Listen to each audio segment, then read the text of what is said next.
महाराष्ट्रात ऑक्टोबरच्या मध्यानंतर मान्सून माघारी फिरण्याची शक्यता। गुजरातमधील कच्छ आणि पश्चिम राजस्थानच्या काही भागांमधून मान्सून माघारी।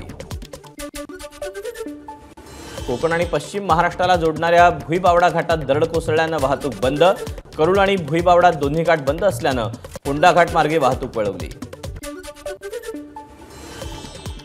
पावसामुळे बीडच्या माजलगाव तालुक्यात मोगरा इथे दगडी पूल वाहून गेला।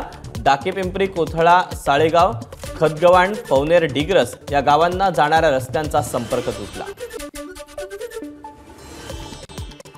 सिंधुदुर्ग जिल्ह्यात सलग दुसऱ्या दिवशी पाऊस। कुडाळ, सावंतवाडी, कणकवली, दोडामार्ग तालुक्यात पावसानं झोडपलं। परतीच्या पावसामुळे भात पीक उत्पादक शेतकरी अडचणीत येण्याची शक्यता।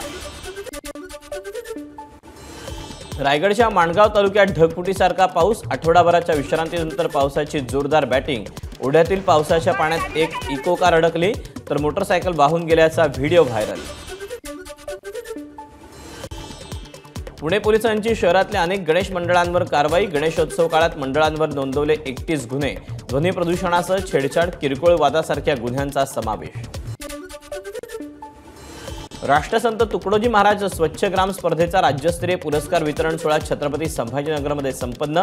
मंत्री अब्दुल सत्तार, गुलाबराव पाटील, अतुल सावे, भागवत कराडांची उपस्थिती। यवतमाळ शहरालगतच्या बोधगव्हाण परिसरात आढळला पट्टेदार वाघ। वाघानं गायीवर हल्ला केल्यानंतर प्रकार उघड। ड्रोनमध्ये वाघ ट्रॅप झाला। वनविभागाकडून शोध सुरू। भंडाऱ्यात मद्यधुंद स्कोडा चालकाची 6 ते 7 जणांना धडक। अपघातात दुकान चालक आणि पादचारी किरकोळ जखमी। एबीपी माझा, उघडा डोळे बघा नीट।